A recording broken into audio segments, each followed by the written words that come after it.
আসসালামু আলাইকুম গাইজ। এখন রাত 2টা বাজে, কিন্তু দেখেন আমার এক বাংলাদেশি ভাই এখন পর্যন্ত তলব মারতেছে।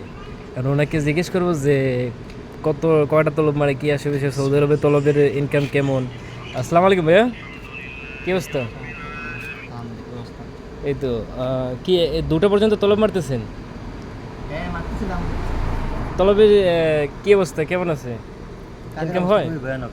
কাজ নাই, কাজ কম। এখন নতুন যারা সৌদি আরব আসতে চায় এই কাজে, তাদের উদ্দেশ্যে আপনি কি বলবেন? তাদের কিছু বলতে চাই, তারা এই কাজটা পার্ট টাইম হিসাবে নেক, সবচেয়ে বেটার। বিকজ এটা ফুল টাইম হিসাবে নিলে আপনার অনেক পরিশ্রম করতে হয়, অনেক টাইম দিতে হয়। আমার মনে হয় যে একটা অফিসিয়ালি একটা কাজ করলে, তারপর আদার্স একটা কাজ করলে, পার্ট টাইম হিসাবে এটা করলে অনেক বেস্ট। এখন যারা এই বিষয়ে আসতে মানে চায় তাদের মানে কতটুকু খরচ পড়তে পারে? মোটরসাইকেলের ভিসা আপনার 3 লাখ প্লাস, আর কারের ভিসা মানে মাইক্রো ভিসা 4 লাখ প্লাস।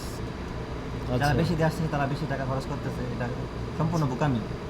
সব কিছু কোম্পানি গাড়ি দিবে, মোবাইল দিবে, তেল দিবে, এমডি দিবে, আকামা দিবে, সব কিছু দিবে, মাত্র সব কিছু কোম্পানি দিবে। সব কিছু এভরিথিং কোম্পানি। কিন্তু আমার নিজের জীবনটা 3 লাখ প্লাস, 3,50,000 মাইনাস, এর উপরে না। তো গাইজ আপনারা শুনলেন যে যারা এই ফুড ডেলিভারি বিষয়ে আসতে চান, তারা যদি কোম্পানির আন্ডারে আসতে চান তাহলে মনে করেন যে 3 লাখ 3.5 লাখ খরচা হইব আর কি। কিন্তু এই বাড়িটা আপনি মনে হয় পার্সোনাল চালান না, পার্সোনাল শরিকে ছাড়া পার্ট টাইম? Part time. আচ্ছা, তো কেমন পড়তা পোষায় আপনার? ডেইলি কয়টা তলব মারেন, কি আসে বিষয়? ডেলি অ্যাভারেজ 4 থেকে 5টা মারলে না, মাসে দেখা গেছে কি 1,500-2,000 টাকা আসতেছে। যাক মাশাআল্লাহ, আলহামদুলিল্লাহ।